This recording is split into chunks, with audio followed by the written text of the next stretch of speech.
नारायण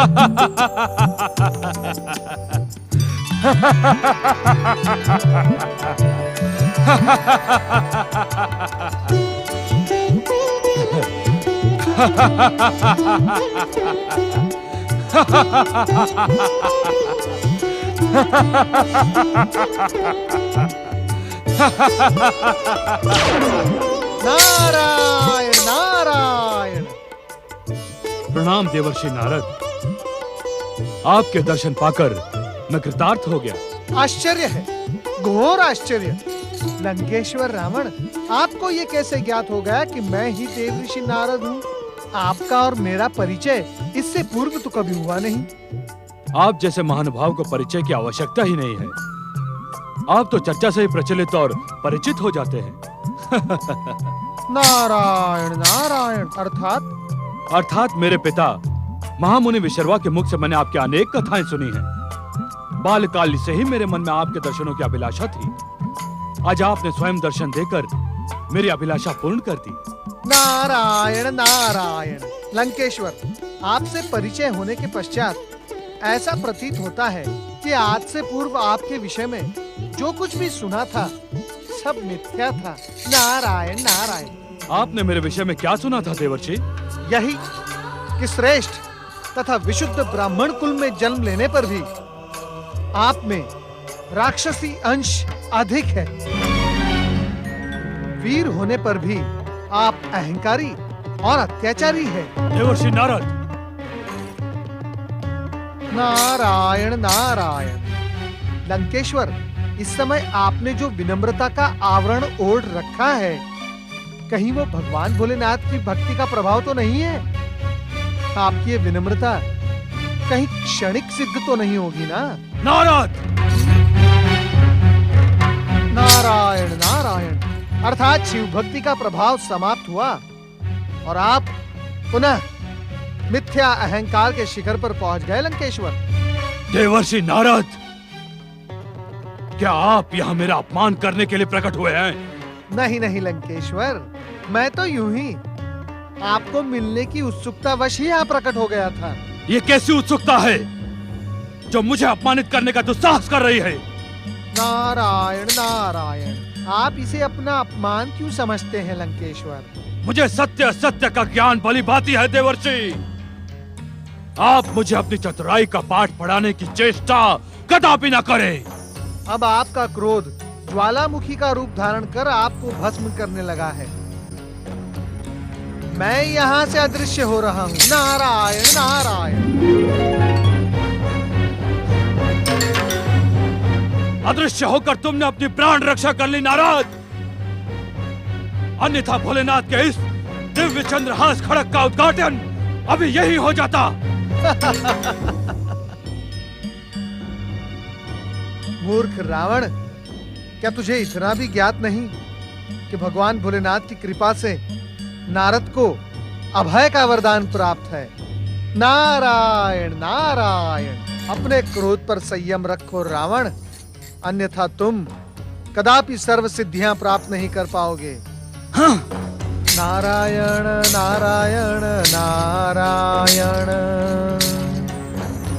भजमन नारायण नारायण नारायण।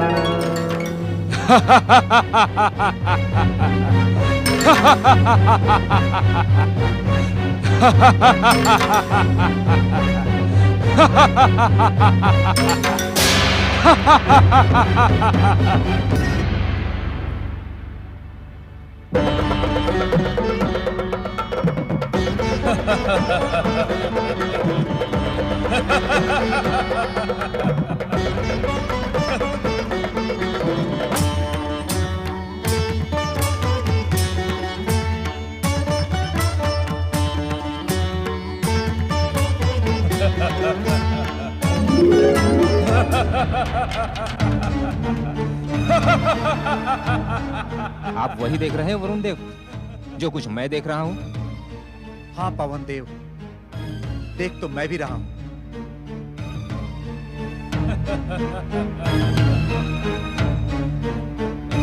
यह पुष्पक विमान तो परम शिवभक्त कुबेर का है। इसे देवशत्रु दुष्ट रावण कहां लिए जा रहा है?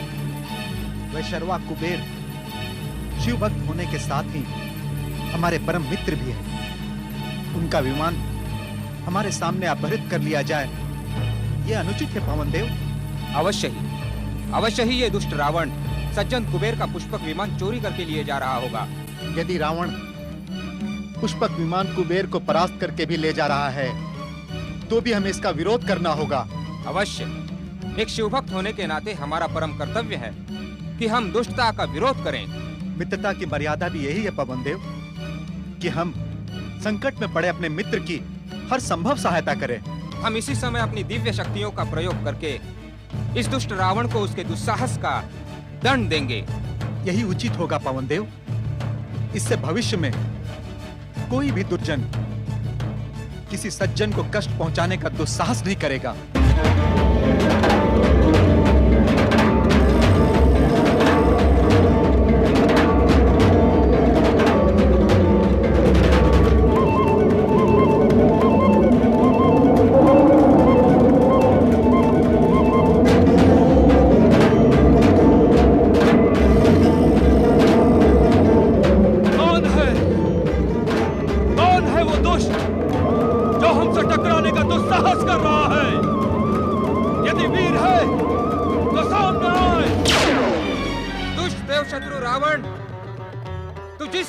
वैशर्वा कुबेर का ये पुष्पक विमान लेकर आ रहा है, उसी मार्ग से लौट जा और हमारे परम मित्र कुबेर से अपने दुष्टता की क्षमा याचना करते हुए ये पुष्पक विमान उन्हें लौटा दे।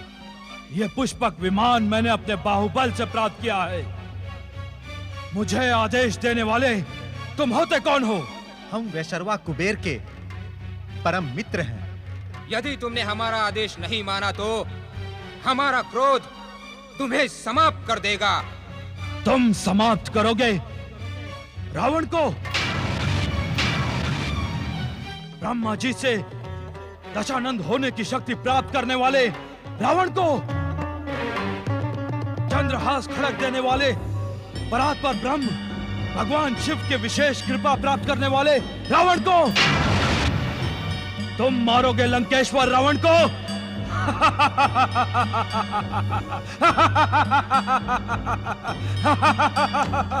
क्या तुम्हें ज्ञात नहीं, अपने शत्रुओं की अकाल मृत्यु लिखने वाला है रावण। अब तुम्हारी भी मृत्यु लिखेगा रावण। दुष्ट देव शत्रु रावण, तुझे अभी पता चल जाएगा कि किसकी मृत्यु किसके द्वारा लिखी हुई है। हाँ?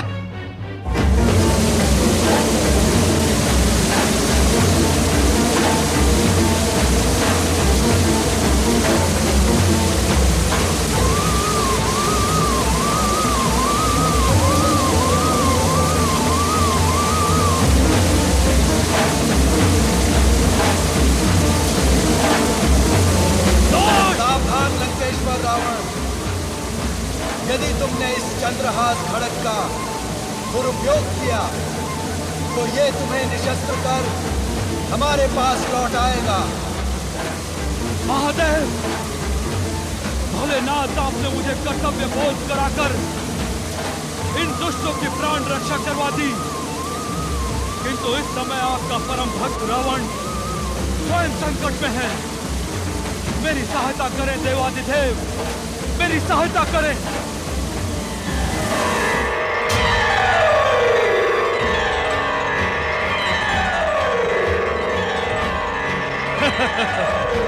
तो क्या देवादिदेव शिव अब दुष्टों को अभय प्रदान करेंगे? प्रतीत तो ऐसा ही हो रहा है।